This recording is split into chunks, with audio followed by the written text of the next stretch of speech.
Wild podcast, where we cover all things Marvel Crisis Protocol, and we do a new character every week. This week, we're going to be talking about Prime Sentinel, and I'm your host, Fred. I'm Brad, and it's Prime Sentinels. Yeah, we're both of them. And I'm Steven. And I'm Cody. Hello, everyone. We've got a special guest today. We have our friend Cody joining us. He is at the North Olmsted. That's his home base, and he is a person who is also going to be participating in the Appalachian Cup Finals coming up soon. Hey, how is everyone doing? How are you doing today, Cody? Oh, pretty good. It's nice here. It is, yeah. I'm glad to hear it's nice there. It is very nice here. In fact, this is the first record this season where I'm outside. You may hear birds in my background. Well, how are you doing today, Brad? I'm doing just peachy. Okay, that's good. How about you, Steven? How are you doing? Oh, suffering in South Carolina. Suffering is, yeah. Is it just unpleasant there weather-wise, or? Oh, it's about to be, yeah. Okay, yeah. Well, I'm sorry to hear that. Well, let's begin by talking about some AMG news. I don't think we have any. I don't think we've heard anything from AMG. So we'll skip that section and let's hop right into events that are coming up. So, obviously, coming up in the near future, on April the 25th, is the Appalachian Cup Finals. This is the top 16 people who have the most points and can attend the tournament. And I am very excited for it. It is taking place at the Missing Falls Brewery in Akron, Ohio. And we will have a big thing. We will talk about that a lot when we do that event. Then, Hold on. coming up in May, if you are... Oh, okay, go. Yeah, if you are in the area and, like, part of the Discord and maybe went to some App Cup events and you would like to compete in the the bracket challenge, in the Discord there is instructions, and I will post an update about that, of who to send your money to. All of it's going to charity, and the person who gets the bracket the most correct, I don't know, gets bragging rights. It's for charity, but it should be fun. Yeah, it's a March Madness, but it's April Madness Fred, for Marvel Crisis Protocol. It's April Madness.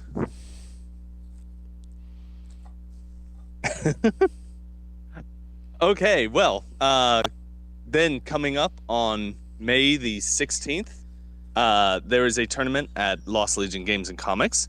This is our local event. These are usually pretty small events, but we would be happy to see people show up. So, if you are interested, please come on down.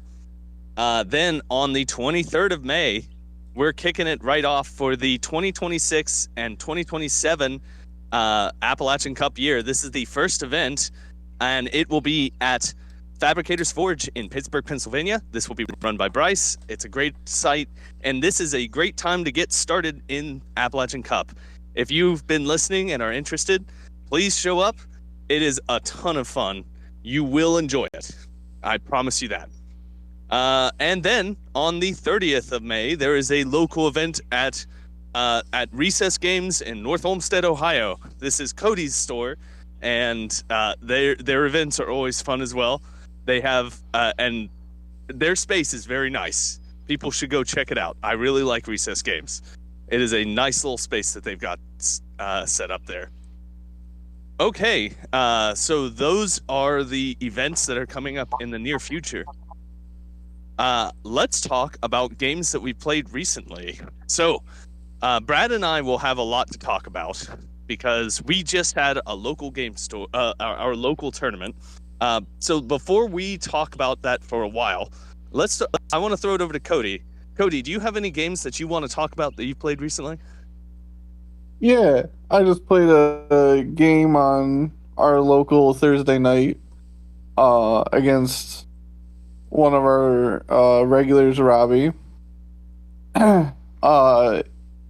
It was he was playing Cabal, Kang, Ulik, Ironmonger, and Baron Strucker, and I was playing Inhumans, Medusa as my leader, Lockjaw, Black Bolt, and Apocalypse. Oh my gosh. Okay. Okay.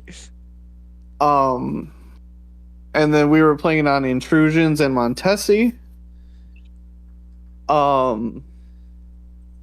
This was a very weird game. Yeah. From what you guys both brought, I'm interested to hear how it went. I'm not going to be able to remember exactly how it went from round to round, but Cliff Notes version was Lockjaw is one of my favorite characters. I had him throw up Apocalypse. And then it was Apocalypse, Lockjaw, and Medusa on one side with Black Bolt on the other.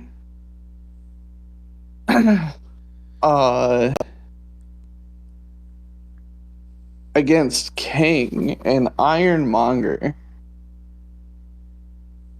Kang was able to reroll so much.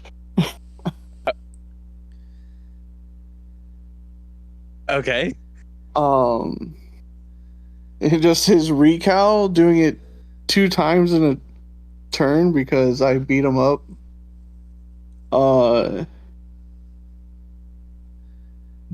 Almost tied the game up, I believe. Okay. But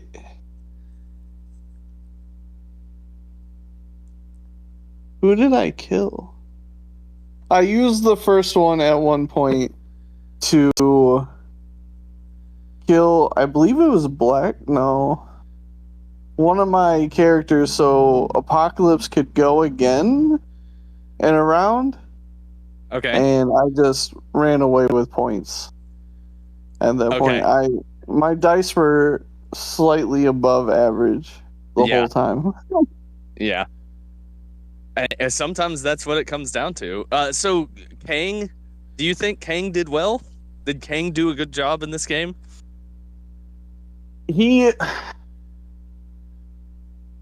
I don't think so. He placed him a lot, which helps him out, but he just got beat up.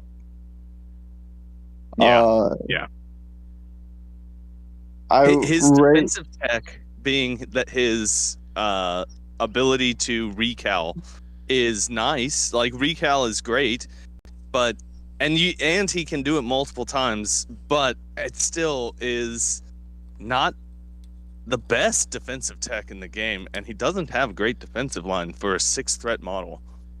No. I don't even know if his leadership is the greatest. His leadership is fine. The problem is that he's a 6 threat model, is that his threat value is 6, when I think it should be 5. I mean, I think that they could make a few minor adjustments and then change it to 5, and he would be much better. You're probably right. One of the, as I said, I was playing the Medusa leadership. One of the fun things about that is with Apocalypse, or my other splash character I have is the Hulk, is dazing people and then getting to move to hit somebody else just feels so good. Right. Yeah. I have been toying around with Medusa's leadership because everyone says that it is better than Maximus the Mads, and that has not been what I have seen. But there was a game that I played against Brad where Maximus, under Medusa's leadership, Maximus was going to be able to spender into one character, and if he dazed them, he would be able to move forward and spender a second character, and that would have been an amazing activation. But I whiffed my attack roll on my first attack. If I had not whiffed, I would say that Medusa's is my favorite leadership. But I whiffed. I whiffed and it hurt.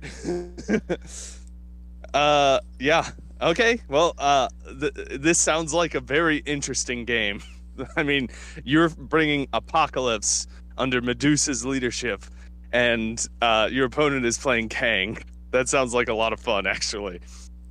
Also, I never spender with Apocalypse. I only ever just go after their lowest defense with the basic attack. That's 7 dice. I've played against Brad me a lot. I don't think I've ever seen him spend. I don't think I've ever seen you spender with Apocalypse. I absolutely have. You have? Absolutely. I'm surprised Cody doesn't spender, because it seems like rolling like 14, 16 dice is totally his thing.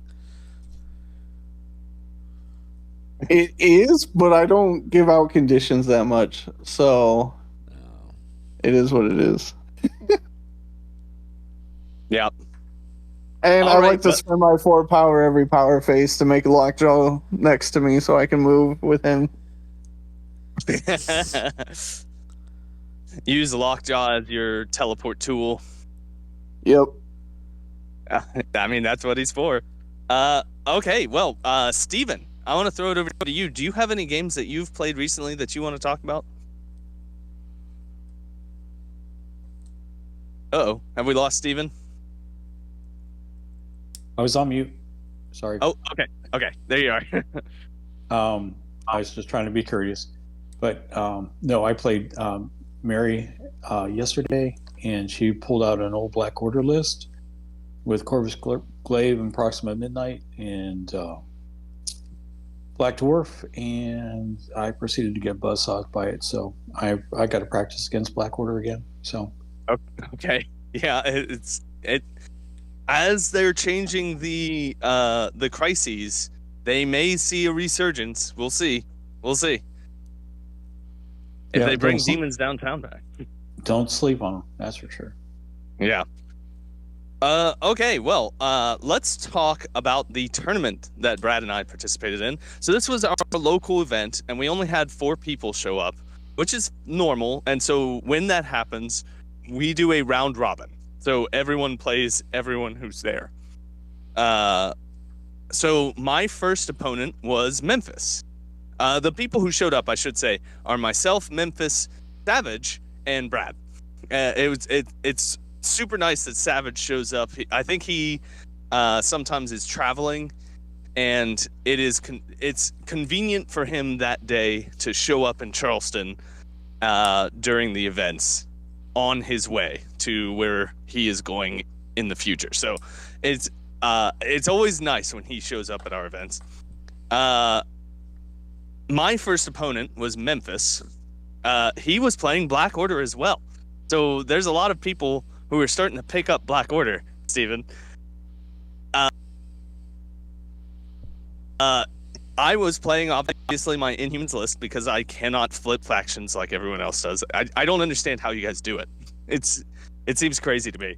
But I'm playing Maximus the Mad's leadership, and I believe that we were playing at 19 threat. So I played Maximus the Mad and 5 3 threats. I played Crystal, Karnak, Gorgon, the dog, Lockjaw, and Baron Zemo. And Memphis was playing 2 Stone Thanos, Corvus, and Proxima, and Black Swan. Those were who he was playing. And the 2 stones that he decided to take, and this was because he didn't consult anyone about what the best stones to take were, and he was just going to try them out. He took time and power for Thanos, and those are not a good combination. Like I don't think that Thanos ever wants to have the Power Stone. I don't think it does much for him at all. Time was actually quite clutch for him this game, but Usually you want to see him using, space and reality, or reality and something else. Maybe mind. Space and mind, usually, yeah.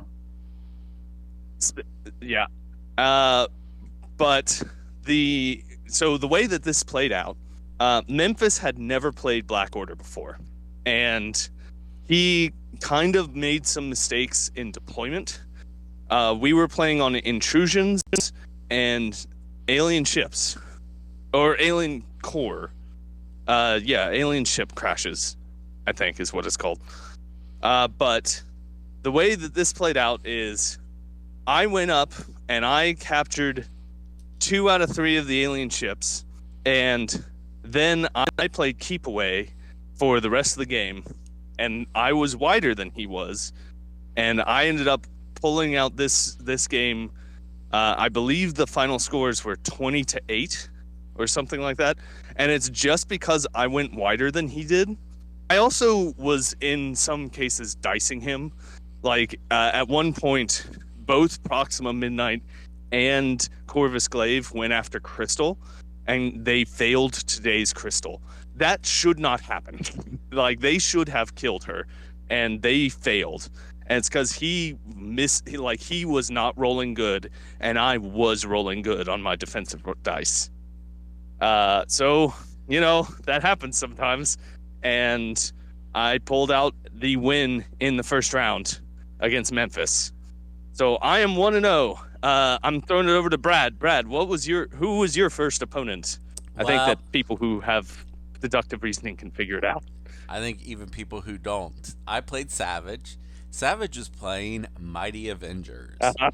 I played X-Men, Cyclops Leadership. So Savage played Blue Marvel Spectrum, of course Spectrum, 2-point Black Widow, Claw, and Elendil. I will not give Valkyrie credit. Elendil is definitely the model there. This is the first time, like, basically everyone there, and even Brandon, who stopped by later, have seen Elendil in person. That model's gorgeous. So good. The model is awesome. It's really cool. I played Cyclops. This was 20 points, by the way. I played Cyclops, Emma Frost, Gambit, Shang-Chi, and Werewolf by Night.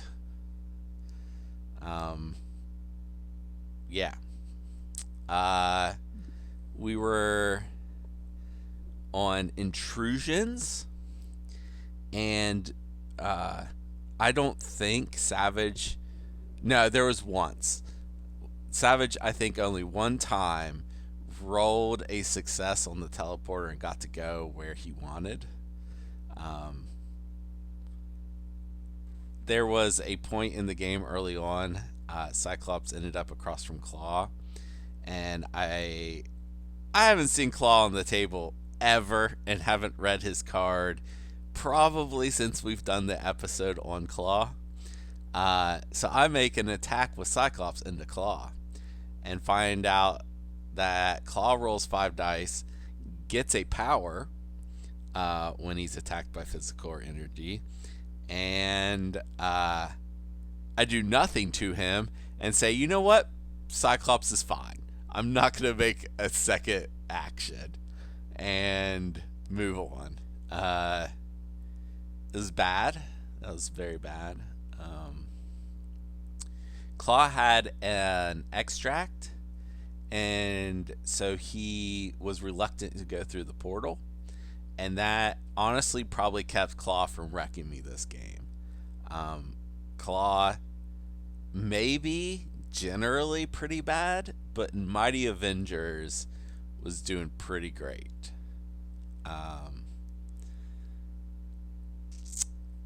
Spectrum not so much. It took me the whole game to daze Blue Marvel, who is just kind of wrecking my entire team. Emma Frost is, Blue Marvel yeah. Oh, sorry. Yeah, Blue Marvel does do that. That's what Fred was trying to say. Emma Frost is great in this game. Cyclops was terrible in this game.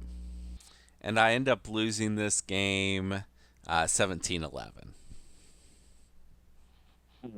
I'm okay. Well, I mean, your opponent was Savage, and he is a great opponent. So he did very well at Adepticon, actually. So you Yes. losing to him is totally understandable. All right, let's go to round 2. So my round 2 opponent was Savage. And we were playing at 19 Threat on Legacy Virus and Wedding Party. So at 19, I played. I was tempted to play the exact same roster that I played in the previous game, but I knew that he was gonna have Blue Marvel, because he is playing Mighty Avengers. So I figured it would behoove me to bring someone a little tall, so that Blue Marvel doesn't just chug through my entire force without me being able to stop him. So I brought Black Bolt, or I should say King Black Bolt. So my list was Maximus the Mad, King Black Bolt, Karnak, Gorgon,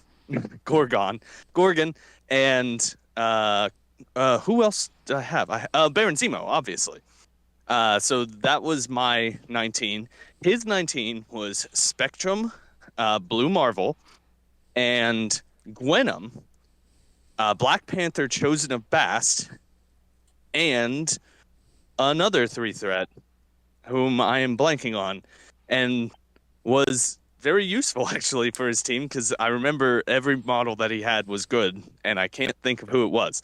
But so this game was on Wedding Party, so it broke down into 2 fights. And it was Sam. It was Sam Captain America. That's who it was. On my right, I committed Karnak, and Karnak alone. And on my left, I committed the entire rest of my force. And Savage committed Spectrum and Sam against Karnak, and Blue Marvel, Gwenom, and Black Panther Chosen of Bast against my side over there. This game was frustrating. Like, Blue Marvel is a house. He is really good.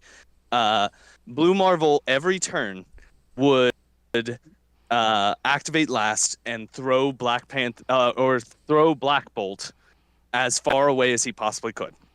And Black Bolt just spent the rest of the game constantly trying to move forward while he was just getting thrown backwards every time. Round 2 goes so bad for me in this game. I think I score 0 points in round 2 because he dazed all of my models that held an objective, and he got both wedding parties, and I'm in a lot of trouble at that point. And then round 3 happens, and I claw back some board space. I claw back some board location. King Black Bolt, even though he spent most of the game outside of combat, is very useful. His telepathic command was able to let me keep people on points even when they got pushed off after their activation. His Beam 4 was hitting everyone and was being very useful. There's one thing that I have to remember, and that is that you cannot reroll into Black Panther Chosen of Bast. Models that I can't reroll into are my bane for this list. Like, I require those rerolls, like my leadership reroll and my Inhumans reroll, in order to kind of get an edge on my opponents as the Inhumans. And like, I have trouble killing Black Cat, and I have trouble killing Black Panther Chosen of Bast because I cannot reroll into them. And I kept trying to. Savage called me out on it a bunch of times that I kept trying to reroll into Black Panther Chosen of Bast. I could not remember that was the case. But also Gwenom in Mighty Avengers is amazing because I would see she doesn't have enough power to do her slapback, and so I would start my attacks, my beam attacks, by attacking everyone but her. and the first person I would hit, I would do damage, and then he would put power onto Gwenum, and then Gwenum would slap me back. So I couldn't not get slapped by Gwenum. But it was a good game. I was starting to claw back position, and had the game gone another round, I could have pulled this game out of my butt, but it did not. Savage was able to get to 16 threat or to 16 victory points by the end of round 4, and I only had 9. But I was starting to claw my way back, but I still lost this game. I lost it pretty handily if you look at those scores. 16-9. Yeah, I got my butt beaten. But that is Savage is a great opponent. I always enjoy playing against him, and yeah, this was a very fun game. Brad, who was your round 2 opponent? Well, I of course had to play Memphis. After we told him that he was playing the wrong stones, we let him fix it. He is very reluctant to take actual advice because we told him what to play, or we basically gave him 3 options, pick 2 of them, and he was still trying to go off script. So he ends up playing reality, and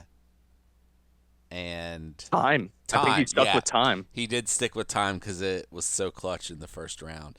Did not do anything. Oh yeah, it was very clutch against me. Like he would whiff his rolls with Thanos and then time it and blow me out of the water. But it wasn't helpful this game. No. He did it a couple times. It literally didn't change the result. The only time rerolls changed the result was when he actually played Recalibration Matrix offensively and then ended up blowing it up.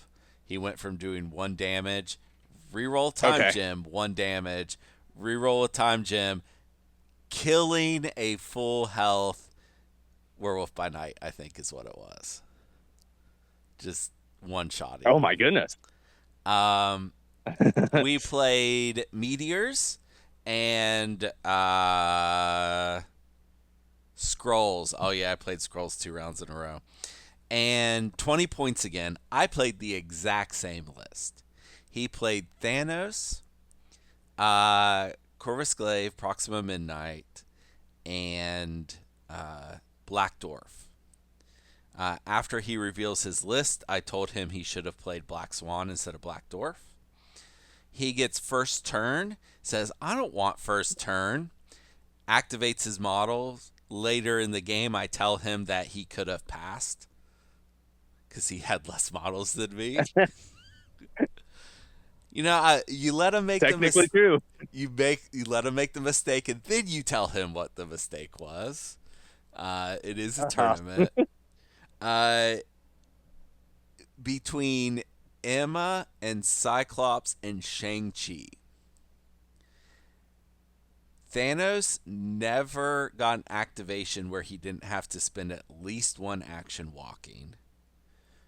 On one of those activations, he was staggered and walked onto the point. Oh. Black Dwarf was pushed out into the middle of nowhere over and over again. Emma Frost sat on my meteor. No one was ever within even range 2 of her. Cyclops got close up, but only because I chose to move him over there. And then on his closer meteor is where all the action's happening because no one's close enough to push his models around over there. So it ends up being Werewolf by Night and Gambit versus Proxima and Corvus Glaive. He ends up, I think I flip Proxima, he flips Werewolf, then I flip Corvus, I think is the way it goes. In there, Gambit also gets flipped. And then before I can kill either of them, maybe I killed Proxima That might have been Cyclops that finished her off, though. He kills Gambit and Werewolf by Night. Like I said, I Oh think wow. Thanos helped with that. Oh, it couldn't have been because he actually killed Werewolf by Night with a execute from Proxima. Weirdly enough. But I'm controlling 2/3 of this game so well that I win 2012, and it's really on the back of the three models I mentioned earlier. Shang-Chi was a powerhouse in this game. It's the best he's ever performed for me. Emma Frost, super solid, and Cyclops actually did some stuff this game. Love Emma Frost. Love her. Her new redesign is so Emma good. Emma is very good. So this is the best that Shang-Chi has ever done for you. Yeah. Are you seeing why he's considered the best fourth threat in the game? I think it might be Emma Frost. Oh, I don't think so. I mean, listen, she's really good. I think it's Shang-Chi. I think with a bullet right now. Except Shang-Chi was an active liability in my first game. Yeah. Yeah. I mean, that's the thing. He is sometimes that. I don't know. I think that he is more just widely usable. That's all right. We don't have to have this conversation right now. Well, I'm glad to hear you won your second game. Let's go into the round 3, and those of you who are listening should know that my last round opponent was Brad. So, Brad, how do you want to do this? Do you want me to talk? So Memphis played Savage, and Memphis was basically complaining about having to play Savage. And at the end of the game, even though he lost, he said it was a wonderful game and he learned some stuff, and that he shouldn't have been so mopey. Okay, Fred, take it away. Okay, my last round opponent was Brad. So we were playing on Jailbreak and on Riot Spark, and we were playing at a threat value of 20. At 20 threat, I played Maximus the Mad. I played Medusa. I played Crystal, Lockjaw, a Gorgon, and Baron Zemo. I left Karnak on the table on the sideboard because of Riot Spark. Karnak does not like that wide a part of a secure.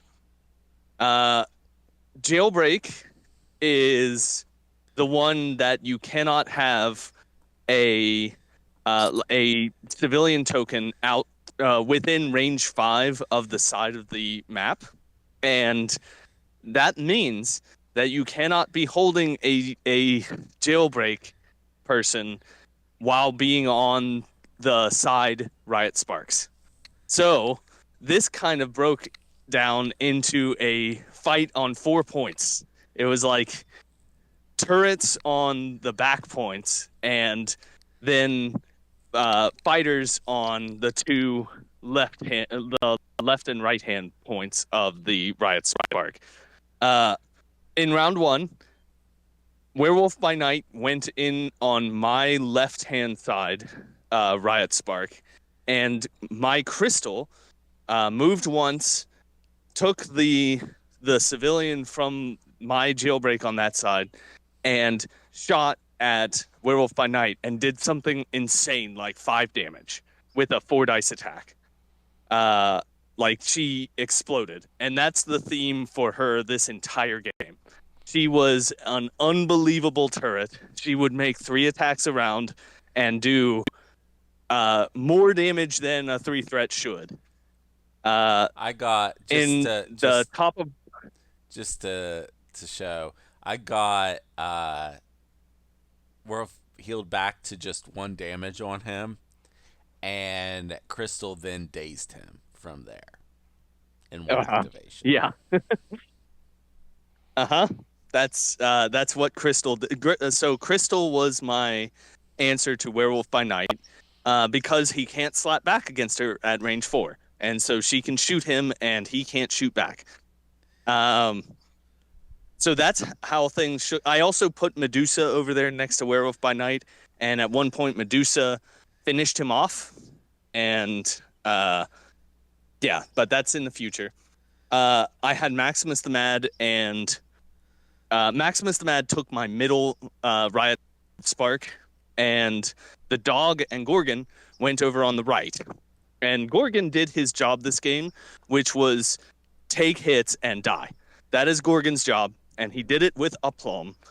I was up against Emma Frost and Shang-Chi, and at one point, Gorgon avoided Shang-Chi entirely and went straight for Emma Frost and did a lot of damage. I don't think he dazed her, but he harmed her quite badly. She got dazed. And she got dazed. Oh, did she get dazed? Yeah. Did I daze her with him? Okay. I don't know if it was when he first went in, but eventually. Right. And that's how, and then Shang-Chi at one point has no one to attack, and he's the only person over there, so Brad has to just leave him on the right-hand point. And I was worried that you were going to come over and beat up my Maximus the Mad, but who I had rotated at that point over to my Jailbreak on that side. And the fact you didn't, I was like, oh, I'm in a great position.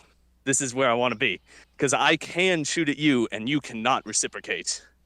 Then on the final round of this game, I see Brad uses Emma Frost and picks. I think Emma Frost KOs Gorgon, like with that easily.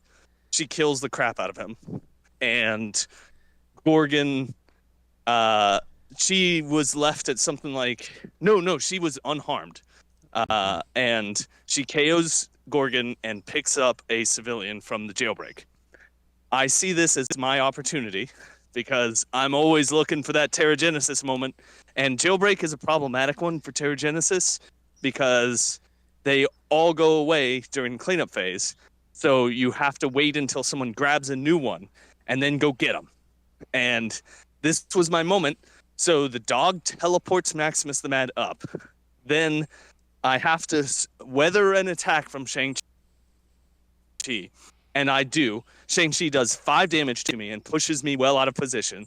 So my first action is I have to move up towards Emma Frost with Maximus the Mad, with 1 hit point remaining, and then I spend her into her, and I explode my dice. My dice explode, and I end up doing my rerolls on my successes to try and unkill her, and I succeed in doing so.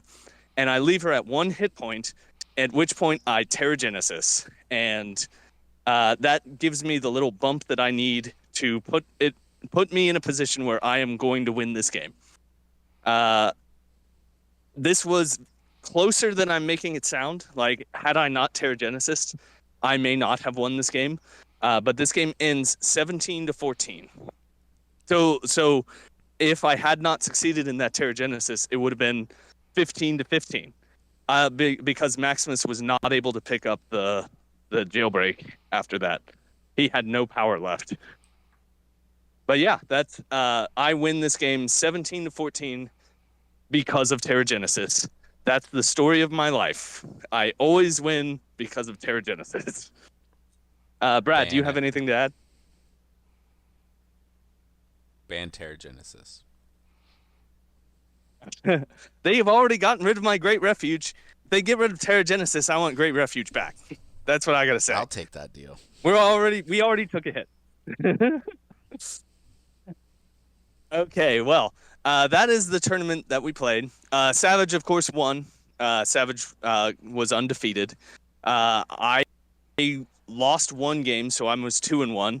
Brad was 1-2, and Memphis went 0-3. So it kind of actually worked out, which is rare for a round robin with a perfect spread. And yeah, it was a great event. I'm really happy that Savage was able to make it up here, and I had a lot of fun. All right, let's move right along. So, Cody, I think that anyone who's been listening knows that you have a unique way of building lists, and I want to talk to you about your way of making lists because you had Apocalypse in with your Inhumans, and that's fun. Let's talk about what is your thought process there. Okay. Also, I was looking this up while you guys were talking about the tournament. Longshange shows all my stats. I pay the $3 for it. And over the last year, almost every tournament I've been to has been the Ab Cup tournament. And I have a 30% win rate. Okay. So, I'm just trying to make sure everyone understands. I play for fun.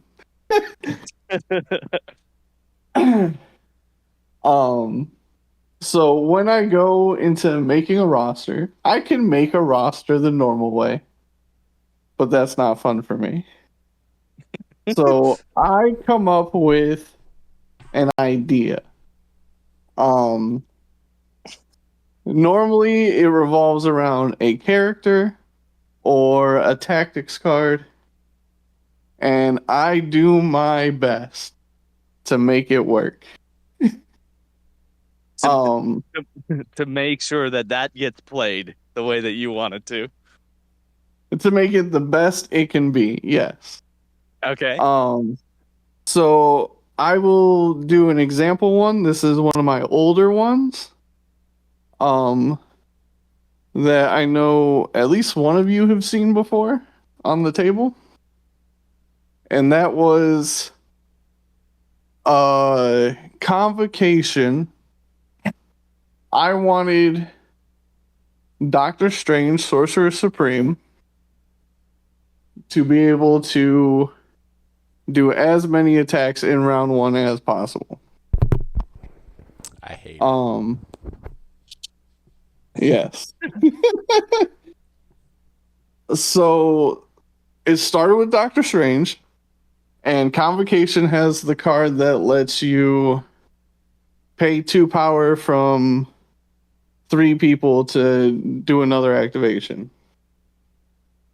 It also has a tactics card called Astral Ring, which lets you place a token within range 3 of a character.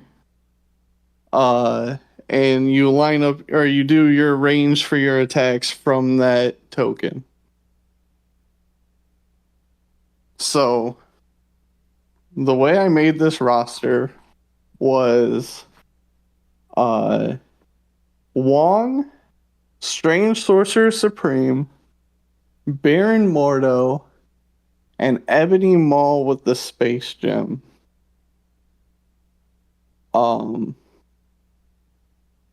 And then I would try to make the points work however I needed to with another character.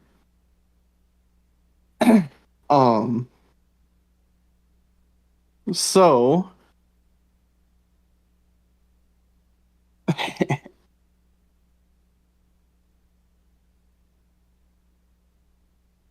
the way this runs is Ebony Maul goes, he teleports the Doctor Strange up by 2. Then Baron Mordo can move forward, but they have to stay within range 2 of Doctor Strange. So it throws my opponent off because I'm not running for extracts or objectives at all.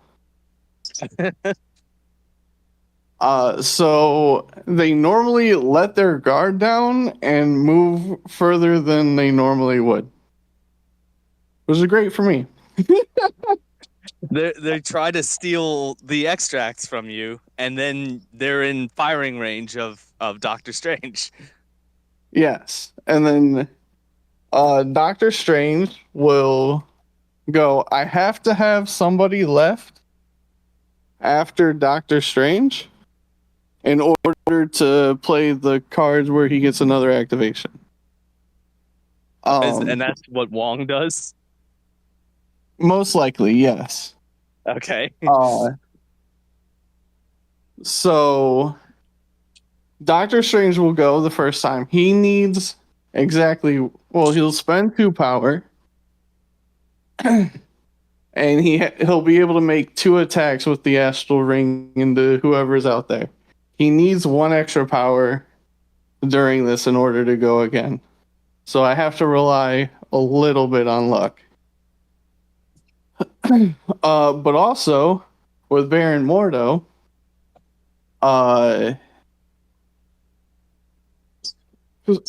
normally for the second round of attacks, Wong will give him an extra power so he can bump my attack dice up by 2. And then that's how I try to get an advantage by doing a bunch of attrition early in the game. And that's fun for me.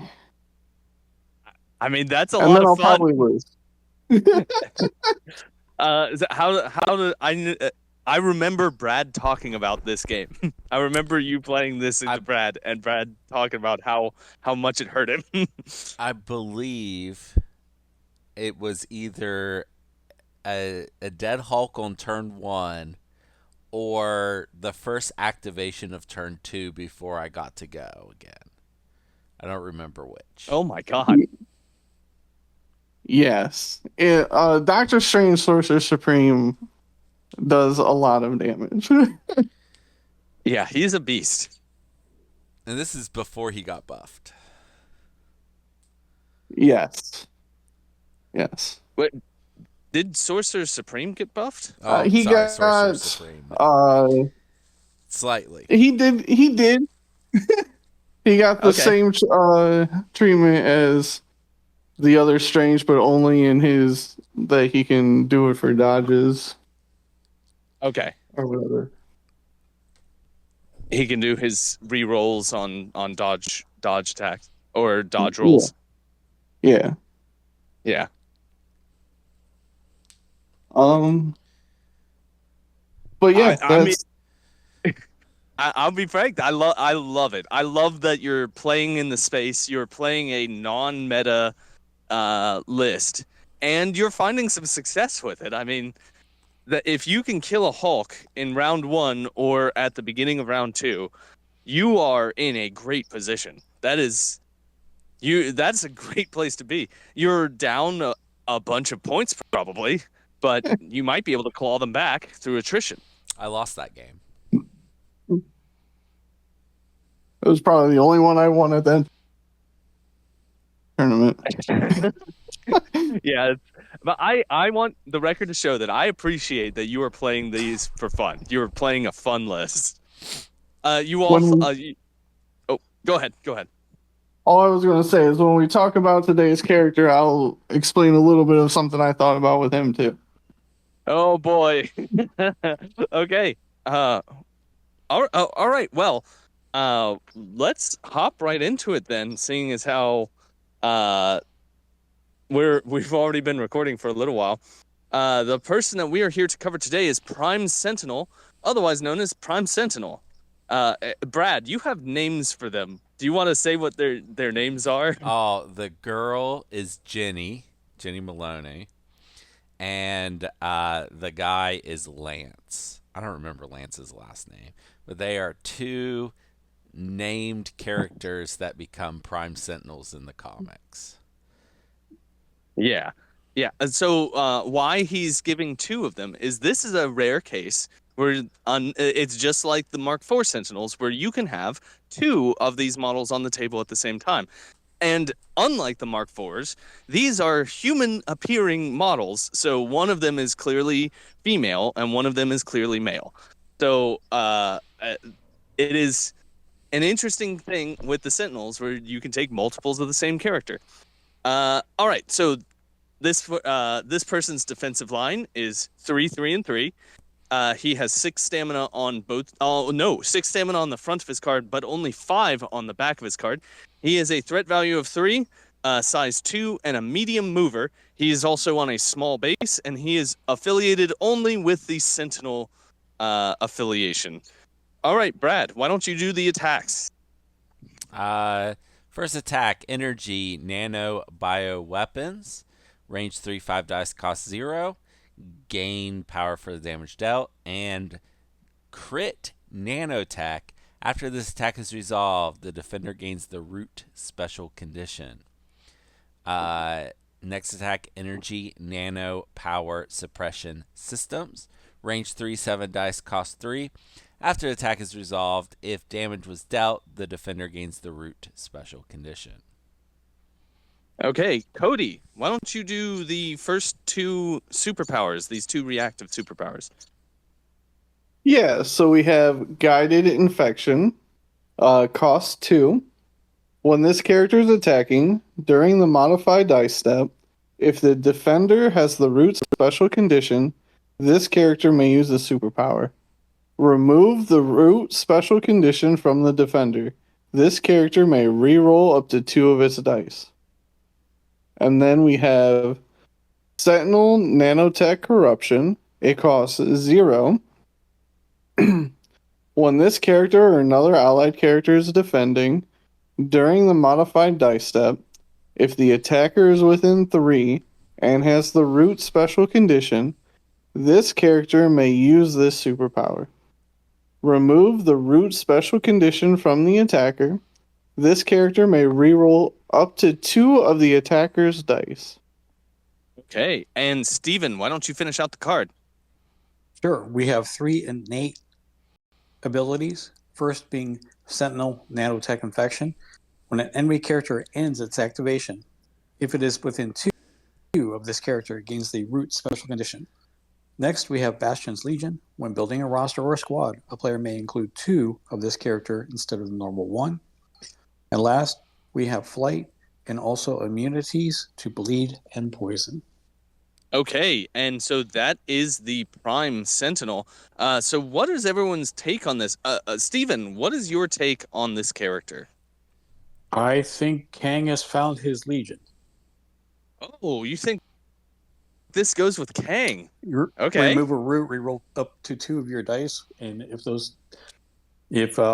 it's contesting an objective, you have an objective, or you're on a secure, you get to reroll your skulls. Sure enough, and also on your defense rolls too. Yeah, you're right. It is skull fixing. Mm-hmm. That is and there's that 3 is a pointers. place for these guys. That's what Kang wants, is 3 pointers. Okay. That is actually a very compelling case to make for Kang. Cody, what do you think about these guys? I love these guys. Just all of their fun stuff that they get to do with Root. I mean, they have average stats for a 3 threat. Their attacks are right in line with every other 3 threat.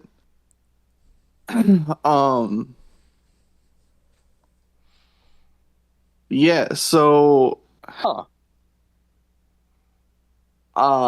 you know something else that I just noticed here on these cards is on the Prime Sentinel that is for the female presenting person, the health values are 6 and 6 on both sides, and on the one that is the male presenting one on Cerebro, it is 6 and 5, and on the back, it is the female presenting one. Yeah, I'm curious to know what the actual stats are. I don't know why the female is there. But yeah, that 6 or 5 thing is a potential problem. I might have screwed that up. No, that's a back of a card. It's correct. It's the back. It is like the special release one that has the different like it's foil. Huh. And it says 5 on the back instead of 6. That is so there's a little bit of a discrepancy. Hey, I've mentioned this before. I feel like they don't have anyone proofreading any of these cards before they go out. So, I mean, this is a problem that we technically don't know their total health. My guess is it's 6 and 6 because that seems more in line with how they're building stuff now. 6 and 5. These guys are pretty paper thin if it's 6 and 5. They have defensive tech, but it depends on your opponent having root, and 6 and 5 will get eaten off the table pretty Now, quick. to rain on everybody's parade, the physical card says 6 and 5, and the digital version said 6 and 6, and the physical one's more likely to be correct. Oh, okay. Okay. So it probably is 6 and 5. It's probably 6 and 5. Okay, well then. Cody, I'm sorry, I cut you off. You keep going. You're fine. I will go ahead and you were just saying that they were a little lacking in the defensive department. And that just brings me to my idea with them. I want to hear it. I really like these in Hydra under Strucker. And with Aram Zola. I like giving them the scientific method. So your opponent has to pay 2 or it's 5 defense dice. Okay. Okay. But then also under Strucker, they get they're 3 threats, so very conditional, but still the Immortal Hulk almost every turn healing factor. Because they can just keep giving out root on everyone's turn, they will be able to heal 1. Yep. They will heal every time that someone ends a turn within range 2 of them.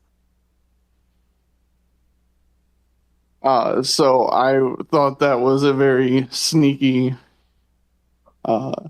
play that you can do with them. Yeah, that's fun. I like that, especially having the scientific method on them. That's a pretty smart little use of that card. Okay, Brad. Oh, go ahead. I was just gonna say I feel bad because I stole Steve's Hydra splash. That's why I went with Kang Cabal. So all right. Well, Brad, you've had the ability to put these guys on the table. Lance and Jenny. I did 3D print a Nimrod, a Bastion, and a Mega Sentinel. For some reason, nobody's made 3D prints of the Prime Sentinels. So I've just been proxying models, Cyclops, and I think last time I did Jean Grey. It's Rogue ones too. So you would think that these guys do a really good job of putting out root, right? Like you read the card, and it's like everyone's going to have root. Unless you don't roll your crits, or they don't end within 2 of you, and then you just never get root out. And then their whole kit falls apart, and then they die. And that has been my experience with them, is that they've not put out root, and then they've died, and they haven't contributed much to the game. It's been very sad. It doesn't. They are dependent upon your opponent having root on them. And root is.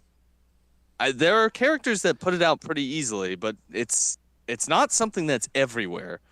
Do you know of other? I know that what's his face, Nimrod can put it out, right? Like Nimrod can easily give out root. Bastion can as well. Fred, just put these in Elsa Bloodstone. I don't know if these are good enough to splash anywhere. I'll be frank. No. Because Elsa, you spend 1 power and you give the person root when you attack them. Yeah. True. Yeah, that's true. Okay. I don't think that they are quite good enough defensively to hang with the other Sentinels. I would I would rather play a Splash 3, play the Mark 4s that are buckets of health, and I'm leaning away from these guys. As cool as it is,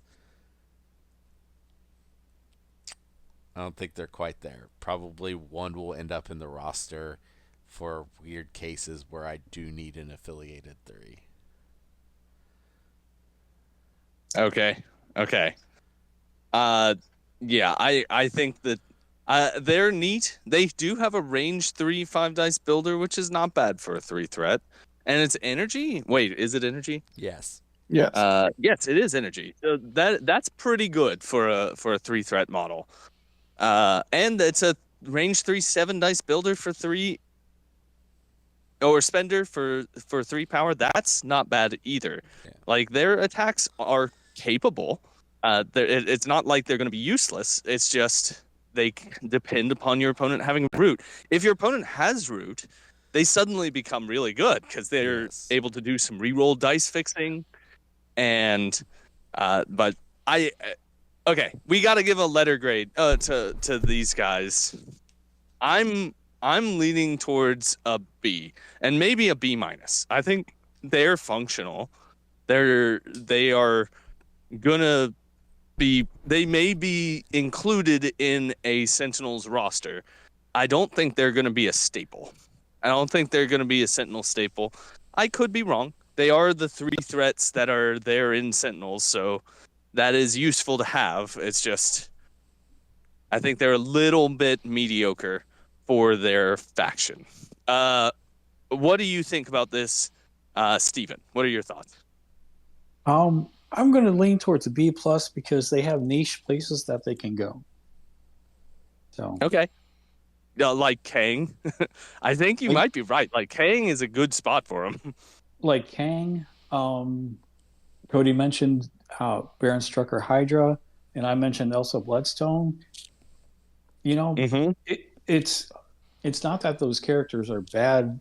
You know, they got good leaderships that can coordinate with these guys, but they're not going to be splashed everywhere. That's for certain. So Right. Cody, what are your thoughts? What letter grade would you like to give to the Prime Sentinels? I'm gonna be slightly higher on them. I think they're an A, probably an A minus. But I do have like 5 or 6 rosters right now that have them in it. So, Okay. and it's all splash though. That's the problem. You're not playing them in Sentinels. I have one idea for Sentinels, and it's where I play Bastion, both Prime Sentinels, and both Mark IVs.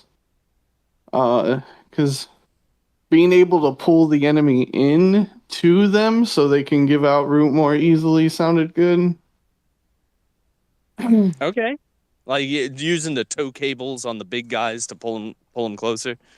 Yeah. Okay. All right. That sounds fun. All right. And Brad, what is the letter grade you are going to give to the Prime Sentinels? Based on my experiences with them, and I did like reading the cards. Absolutely love what was going on here. Super excited for it.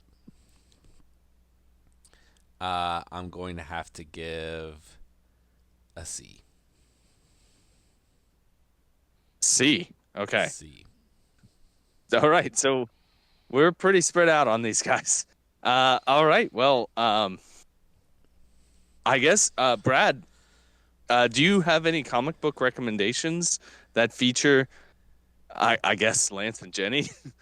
I didn't actually look at specifically Lance and Jenny. That would have been a good idea, Fred. I wish I had thought about that. So I'm just going sorry. Prime Sentinels in general. And I mean, since their first appearance, they've shown up in a couple places every once in a while, but really there's only one story where the Prime Sentinels are featured front and center, and that is Operation Zero Tolerance. This is a big crossover among the X-Men comics in the late 90s. And so there are various writers, various artists, various comics involved. It's very easy online to find a read order for Operation Zero Tolerance, and it's all on Marvel Unlimited. But Bastion, working for the U.S. government, has developed a new type of Sentinel. By putting Sentinel nanites into certain people, he has been able to convert them to prime Sentinels.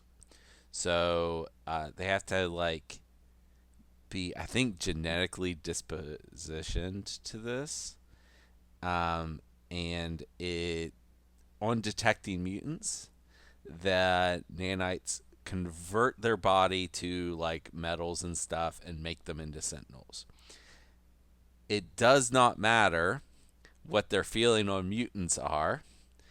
Once they are converted to Sentinels, they hunt down and kill mutants. So even people who don't mind mutants can become Sentinels, which is a little scary. And so Bastion's given the go-ahead and round up all the mutants to put them in holding facilities. And Xavier is one of the first people taken. So he's missing throughout this crossover. They're looking for him. There's also a really good story about Iceman. He's in a hospital, and one of the patients detects that there are mutants nearby and turns into a Prime Sentinel. And him and Cecilia Reyes, who is a mutant doctor but has hid that she's a mutant, have to fight off the Sentinel and protect the staff and other patients. And it's a pretty good issue. So, Operation Zero Tolerance. Okay. And was it just the one? Yeah. Or I guess Operation. Yeah. Okay. Then I guess the only thing that's left is my non sequitur recommendation. So I don't have anything here. I don't think they've ever been portrayed. I guess they probably have been portrayed on. Were they in the X-Men cartoon? Yeah. The new one. Okay. The new one. Oh yeah. Okay. Well, I didn't look up who voiced those characters. So, what I have today is a movie that I watched recently that I just really enjoyed. It's an oldie but a goodie. I think I've said it before that I've been kind of on a '90s movies kick, and I watched The Addams Family Values recently. That movie is great.